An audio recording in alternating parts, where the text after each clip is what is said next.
Hi, my name is Andrew Powers, and I'm a graduate student at Western Connecticut State University, and I'm studying copperheads. Copperheads are long-lived predators. They only eat live prey, such as pest species that you may have. They really love to eat insects and things that may be in your garden, as well as small rodents that may carry harmful ticks that can spread diseases.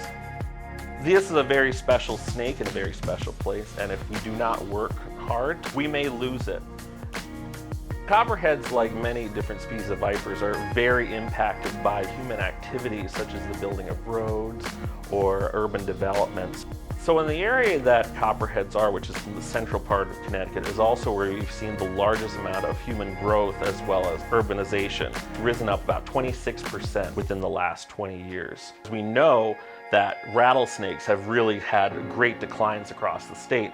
So we're looking with the state as well to see if the copperheads are showing sort of the same declines that they're having as well. Previous research within the state of Connecticut really concentrated on one area in a large fragment, looked at the entire population of how they responded to drought, as well as the amount of embryos they have, as well as their feeding, as well as their movements.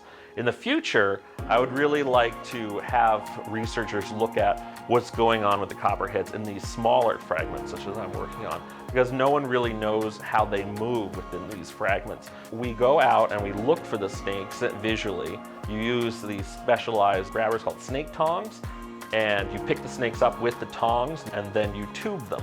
And by putting them inside these clear acrylic tubes, you're able to also keep that barrier between yourself and the snake.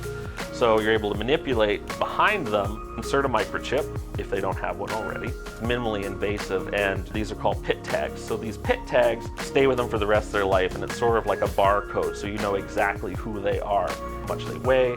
You want to tell if they're a male or a female, as well if they're gravid or not. So if they're pregnant, it's always very important to bring the snake back where it exactly came from, because they get lost. They follow these patterns, and if you take them outside their native range or you move them, they won't know how to get back. They don't want to hurt you. They don't really want to even be near you, just to give copperhead space. That's the biggest thing. Here in Connecticut, we have these very special neighbors, and we want to make sure to keep our neighbors happy. We'll have a much safer and more biodiverse Connecticut, because we really don't know what we have until it's lost.